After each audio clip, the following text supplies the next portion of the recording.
Hey guys, so this is a review of Spider-Man Across the Spider-Verse, and wow. So, if you knew the first movie that came out, I actually missed it at the cinema, and when I did get around to watching it, I was like, I can't believe I missed out on this. So there was no chance I was going to miss out on this, so it was getting to the point where the only showings now are like 10 a.m. So basically, if you've never noticed before, is when a movies at the cinema, when it comes to like taking it away from the cinema, they'll gradually reduce the showings to like two to it's like from like 5 to like 3 and then to 2 and then to 1. So I knew that this was gonna last. So I was like, you know what, we're gonna skip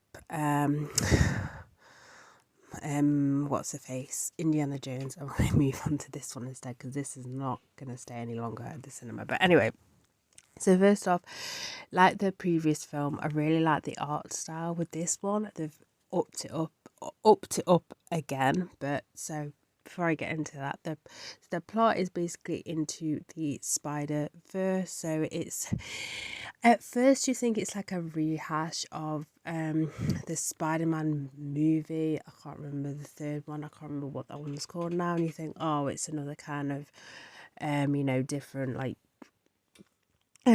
other what do you call them again, parallel universes, but it actually does something really different and really unique, and I really did enjoy it.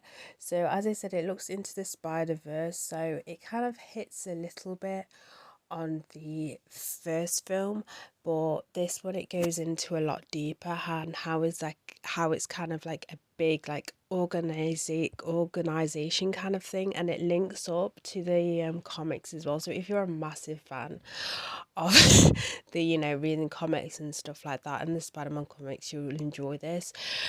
Each Spider-Man as well that we see in the film has its own art style from the universe they've come from, which I thought was a pretty cool idea. You also find a lot more about Miles Morales. Sorry, I can't speak, guys. I've just been from the gym. I'm completely knackered, like literally. Anyway, you find a lot about him, but when I say a lot about him, you find out, I don't want to give too much away, but then you kind of find out about,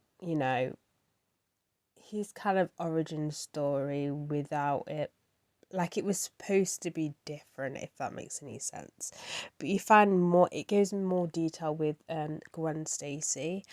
So a good chunk of it at the beginning is about her, to start off with.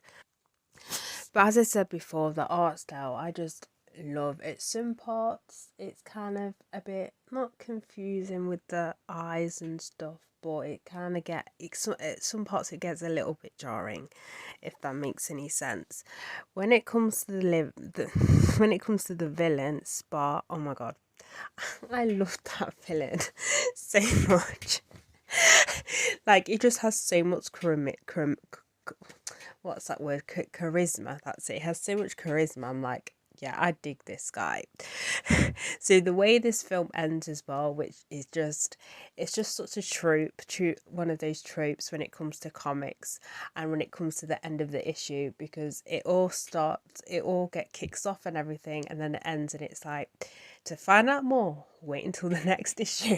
That's literally how this film ends, which is a little bit annoying, but I do like kind of how the way they've done it, because the whole film, or this universe anyway, is kind of more of a comic style, which separates with the main Spider-Man films. So the ending was kind of annoying, but I get why. But it's clever the way they did it, if it makes any sense. Overall, if I was to rate this movie, I'll give it a solid 8 out of 10. As I said, it's really enjoying and entertaining. I like the how artsy it is, if that makes any sense, the visuals and stuff. But at times it can get a little bit jarring. But yeah, that's it for this review. So bye, guys.